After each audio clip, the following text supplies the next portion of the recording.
Hello everyone, welcome back to Raj Talks 2 Ya May, directed by Bijoy Nambiar, starring Adarsh Gaurav, Shanaya Kapoor, പിന്നെയും ഒരുപാട് characters ഉണ്ട്. പക്ഷേ ഈ രണ്ട് ക്യാരക്ടേഴ്സിനെ ഫോക്കസ് ചെയ്തിട്ടാണ് ഈ സിനിമ പോകുന്നത്.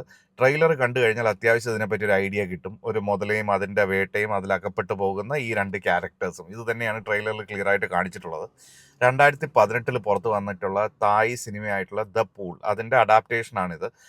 ഡയറക്ടർ ബിജോയ് നമ്പ്യാർ ഒരു ഇൻ്റർവ്യൂവിൽ പറഞ്ഞത് പുള്ളി ആ സിനിമ കണ്ടിട്ടേ ഇല്ല, പുള്ളിയുടെ തന്നെ ഒരു രീതിയിലാണ് ഇത് ചെയ്തിരിക്കുന്നതെന്ന് പറഞ്ഞു. അപ്പം എനിക്ക് സ്വാഭാവികമായിട്ടും തോന്നിയത് കാണാത്തതാണെങ്കിലും അതിൻ്റെ ഒരു ഇൻഫ്ലുവൻസ് എങ്ങനെയായാലും ഉണ്ടാവില്ല, കാരണം ആ സ്ക്രീൻ പ്ലേ കാര്യങ്ങൾ. പക്ഷെ എനിക്ക് തോന്നുന്നു അതിനെ കംപ്ലീറ്റ് ആയിട്ട് പൊളിച്ചെഴുതി പുള്ളിയുടേതായിട്ടുള്ള ഒരു രീതിയിൽ രണ്ട് ഇൻഫ്ലുവൻസേഴ്സിൻ്റെ ഒരു എന്താ പറയുക കൊളാബും അവരുടെ രണ്ട് ലൈഫ് സ്റ്റൈലും അതൊക്കെ കാണിച്ചുകൊണ്ടാണ് ഈ പടം തുടങ്ങുന്നത്. അത് ഭയങ്കര ഇൻട്രസ്റ്റിംഗ് ആയിട്ട് തോന്നി. സ്വാഭാവികമായിട്ടും ഒരാൾ ഇതിൽ ഷനായ കപൂർ ചെയ്യുന്ന കഥാപാത്രം രണ്ടുപേരും നല്ല അസാധ്യമായിട്ട് അഭിനയിച്ചിട്ടുണ്ട്. അതിൽ ഈ ആദർശ് ഗൗരവ് എന്ന് പറയുന്ന വൈറ്റ് ടൈഗറിലൊക്കെ പ്രിയങ്ക ചോപ്ര, രാംകുമാർ റാവു അവരുടെ കൂട്ടത്തിൽ അഭിനയിച്ച ആളാണ്. ആ പടത്തിൽ ഒരു പക്ഷേ ഇവരുടെ രണ്ടുപേരെക്കാളിലും, അതിൽ പ്രിയങ്ക ചോപ്രയ്ക്ക് വലിയ സ്ക്രീൻ സ്പേസ് ഉണ്ടെന്ന് എനിക്ക് തോന്നിയിട്ടില്ല, രാംകുമാർ റാവുവിനേക്കാളും മോളിൽ നിന്നൊരു അഭിനയമാണ് ഈ പുള്ളി ചെയ്തത്. പുള്ളി നല്ല രസമായിരുന്നു. ഒരു വിക്കറ്റ് ക്യാരക്ടറൊക്കെയാണ് അതിനകത്ത്. ഏറ്റവും അവസാനമേ പുള്ളിയുടെ തനി സ്വരൂപം പുറത്തു വരുള്ളൂ. അപ്പോൾ അത് നല്ല രസമുള്ളൊരു പടമാണ്. വൈറ്റ് ടൈഗർ എന്ന് തന്നെയാണ് എൻ്റെ ഓർമ്മ. അപ്പോൾ ഇതിനു മുമ്പും അതിനുശേഷം പുള്ളിയുടെ പഴയ പടങ്ങളൊക്കെ കണ്ടപ്പോൾ കൊച്ചു കുട്ടിയായിട്ട് അഭിനയിച്ചിരിക്കുന്നത്, അതായത് വലിയ പ്രായമില്ലാതെ ഒരു 10-15 വയസ്സിലൊക്കെ പുള്ളി അഭിനയിച്ചിട്ടുണ്ട്. ആ പടങ്ങളെല്ലാം നല്ല രസമുണ്ട്. അപ്പം അങ്ങനെയുള്ള ഒരാൾക്ക് ഇതിലെ ഒരു പെർഫോമൻസ് എന്ന് പറയുന്ന ഒരു കേക്ക് വാക്കാണ്, വലിയ സംഭവമൊന്നുമല്ല. പക്ഷെ പുള്ളി നന്നായിട്ട് കൊടുത്തിട്ടുണ്ട്. ജംസ് കയേഴ്സ് എല്ലാം അത്യാവശ്യം നല്ല രസമായിട്ട് ഇവർ അഭിനയിച്ച് ഫലിപ്പിച്ചിട്ടുണ്ട്. ആ ടെൻഷൻ, സെക്കൻഡ് ഹാഫിലെ ടെൻഷനും കാര്യങ്ങളും സർവൈവലിന് വേണ്ടിയിട്ടുള്ള ആ ഇൻസ്റ്റിങ്ക്റ്റും എല്ലാം നല്ല രസമായിട്ട് വന്നിട്ടുണ്ട്.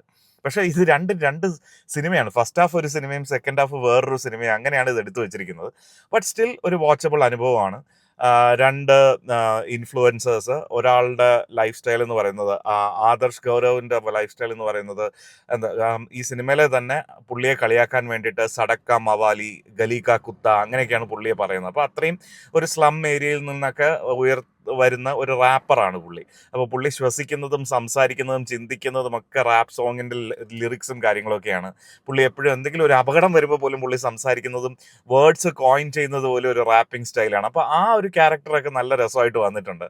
അപ്പോൾ പുള്ളിക്ക് ഒരു സക്സസ്ഫുൾ ഇതായിട്ട് വരണം. വേറെ ഷനായയുടെ ക്യാരക്ടർ എന്ന് പറയുന്നത് സക്സസ് ഉണ്ട്, പണമുണ്ട്, എല്ലാ സൗകര്യങ്ങളും ഉണ്ട്.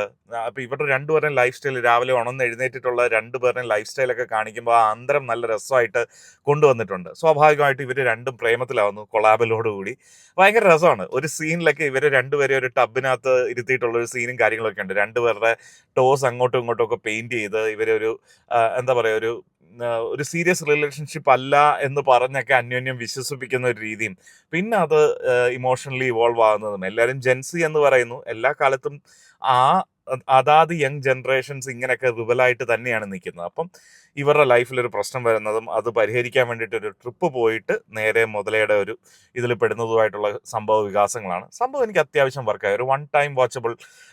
ചിലയിടത്തൊക്കെ മുതലയുടേത് ആർട്ടിഫിഷ്യൽ ആണെന്ന് നമുക്ക് വളരെ ക്ലിയർ ആയിട്ട് അറിയാം. ചിലയിടത്തൊക്കെ നല്ല രസമായിട്ട് വന്നിട്ടുണ്ട്. ഈ മുതല വന്ന് നിന്നിട്ട് ഗർജിക്കുന്ന പോലെ വാ തുറന്നു വെച്ചിട്ടൊരു പരിപാടി കാണിക്കുന്നുണ്ട്. ശരിക്കും മുതല അങ്ങനെ ചെയ്ത് ഞാൻ ഒരിടത്തും ക്രോക്കഡൈൽ, മുതല, ചീങ്കണ്ണി ഇതെല്ലാം ഒരു ഇതാണല്ലോ. പക്ഷേ ഈ ഇതിനകത്ത് കാണിച്ചിരിക്കുന്ന സാധനം വന്ന് നിന്നിട്ട് ആദ്യം ഇങ്ങനെ വാ തുറന്നിട്ടൊരു അലർച്ചയൊക്കെ കാണിക്കുന്നുണ്ട്.